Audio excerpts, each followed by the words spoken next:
you remember Teddy Grahams? I don't know, they were like these little bear-shaped things that like cinnamon sugar or something.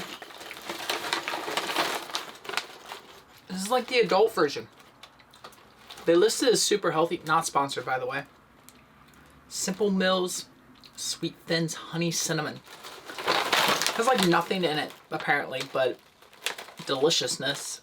I don't know, they promote it as like super healthy. I'm not 100% certain, but I want to believe them because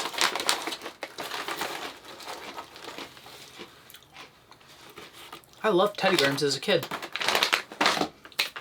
Alright, so let's talk about something I did that I'm super proud of and not proud of at the same time. You ever do that? I'm proud that I did it. I don't know that I would do it again, or I don't know that I would do it again or suggest that you try it. And that is, I basically lived in parking lots for the better part of 3 weeks. Out of like 23 days, I think we slept in parking lots 18 days. By the way, somebody brought up a good question. They're like, when you say we, what do you mean? I was like, oh, me, the pups, and Rally. Like, that's we. I don't know. That's how I say it. I have my reasons for why I did this. I think they're valid. You may disagree. It doesn't matter. But we're going to talk about some tips and tricks and just everything I learned from doing this. I had stayed in parking lots before. This was nothing new. However, I stayed more in those few weeks than I had ever combined, so I learned a few things. I'm going to share them with you because if you're new to this lifestyle, or even if you've been doing it, you know that it's just a part of, it's just one of those things. It's just part of it. You're going to stay in a parking lot here and there. It's going to happen. So why not try to make the best of it?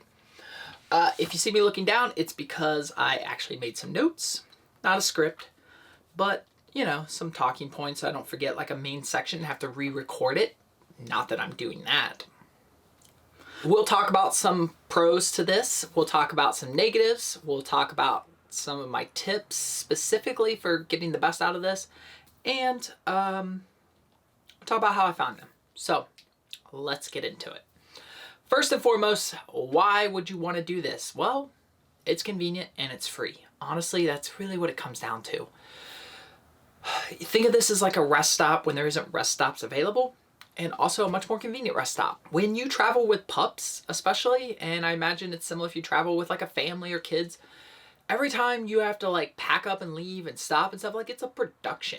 If I was by myself, like literally just me, it wouldn't be a big deal. But every time I stop, it's like this whole big production. So if I can stop in a parking lot and get them all situated, get them food, get them comfy in the Airstream, and then I can go do my shopping, I can walk and get dinner, do whatever I need to do, that's super convenient. You ever stop at a rest stop? There's nothing. There's like a vending machine that doesn't even take credit cards. Like, what am I supposed to do with that? The biggest and main reason that we do this is convenience. The negatives are pretty self-explanatory. It's a parking lot. It's not beautiful. These are.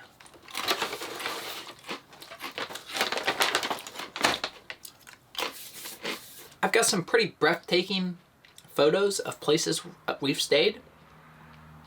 They are not in parking lots. I don't take those photos. There's really nothing breathtaking. Although there was one really like foggy morning or night in California. That was actually kind of cool, not gonna lie. I might see if I can find that and show that. It's just not something you really want to boast about unless you want to make an entire video dedicated to it like this. So yeah, I mean, it's not the prettiest place. There's a lot of pollution. You have cars, literal car pollution. You have noise pollution. There's cars, there's people, there's just everything going on. It's loud. Light pollution. The parking lot lights stay on 24/7. Not a huge deal for me. I kind of actually like it, but if you have trouble sleeping with lights, that's going to be a problem. And then, as I mentioned, people are going by, so thankfully I've never had this happen to me, but I do know it does happen to some people, and that is you'll get people like tapping on your doors or your windows. They just think it's funny because, I don't know, they're weird. Although I did have a super weird experience in Denver where this guy brought me ice and water and left it outside the Airstream. I'm not sure if this was like a trap. Like, I've seen Looney Tunes. I know how this works. You set a trap, you set something outside to entice me, I open the door. Like, no, I'm not falling for that. So I didn't go out there. It was still there the next morning. I drove away and left it there. I was not touching that. And we could argue the security is not as high. I mean, it's secure in the sense that it's very well lit. There's people around. You oftentimes have security and cops come through. So, I mean, generally I feel safe. At the same time, there's a lot of people going through, you know, it wouldn't be the first time a car got broken into in a parking lot. So I tend to do a lot of steps to kind of minimize my impact, which we'll talk about here in a second.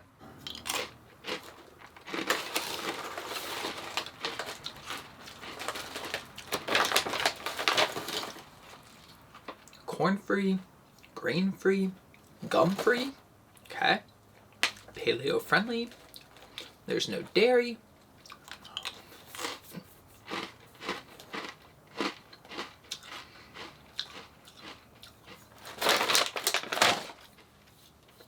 seriously, not sponsored, but my gosh, they're so good.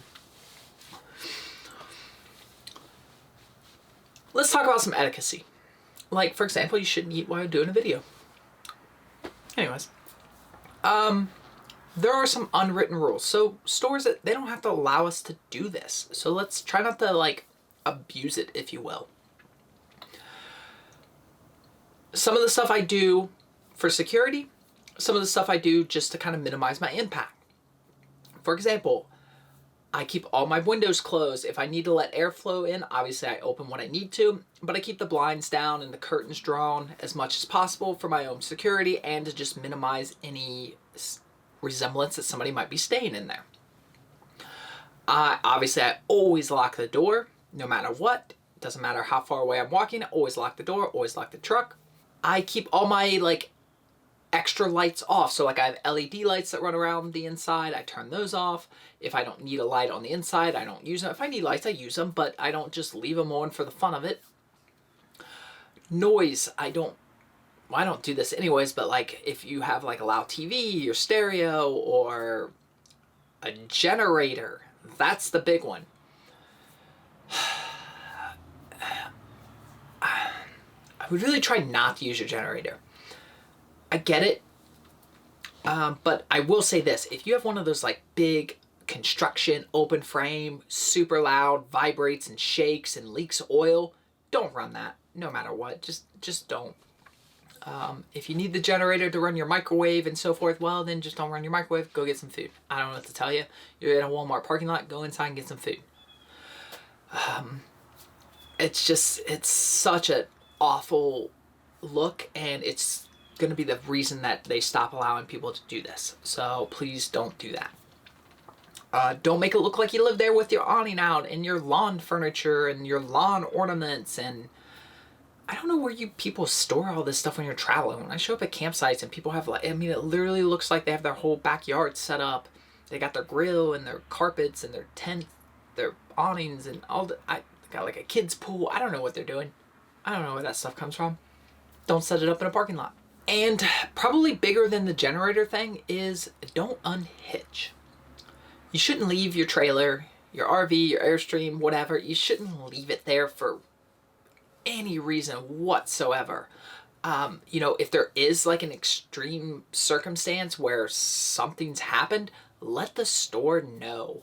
I don't know. Something's happened and I have to take my truck across the street to have it fixed or something. I'm just going to unhitch here because the little Jiffy Lube, whatever, doesn't have a big enough, I don't know, whatever it might be, but just, you know, let them know and make sure that's going to be okay.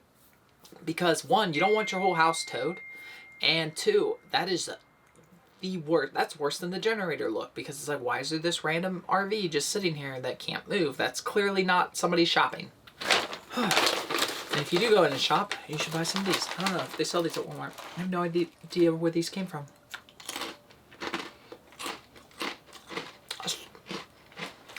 I stole them from my parents' house.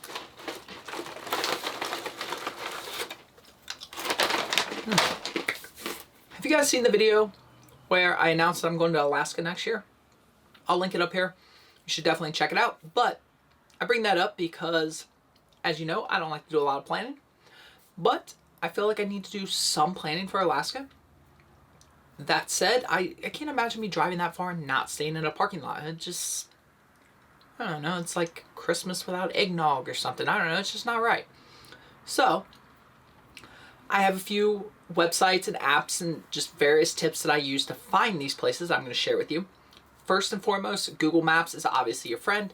Google Walmarts and Cracker Barrel, Home Depot, Lowe's, Costco, all these places tend to let you always want to double check because not all locations do.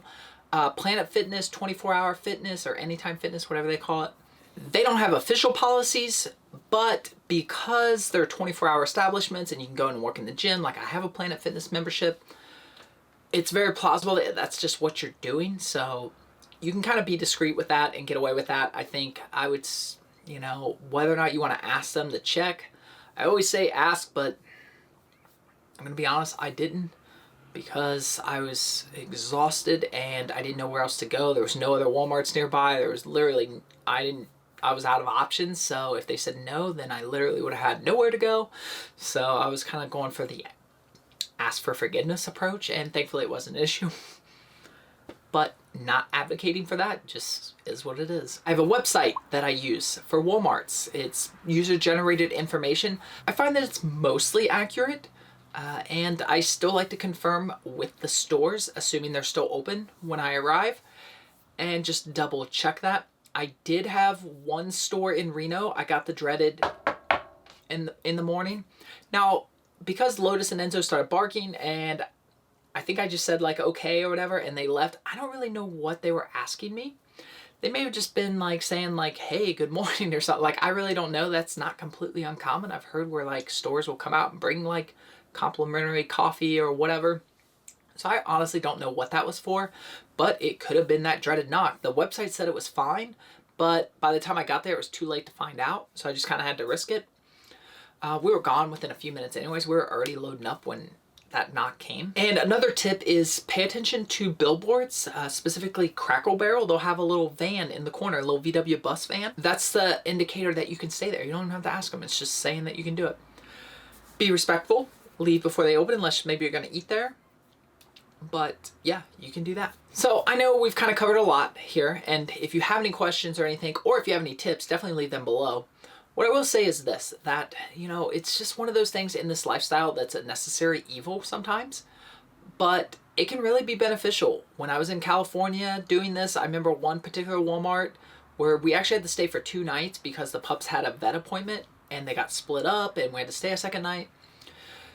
It was really nice because everything I could have possibly needed was there. I could do Walmart for shopping. They had multiple restaurants to choose from. There were parks nearby, so we left during the day. So if you plan this out right, you can make this actually work pretty well for the lifestyle when you need it to. Obviously, I'd rather be out in the middle of nowhere, in the desert, or in the mountains, but you can't always do that. Sometimes you need to be near civilization for various reasons. So this is how I do it. As always, if you have any questions, leave them below, but I appreciate you guys as always, and I will see you on the next one. Later.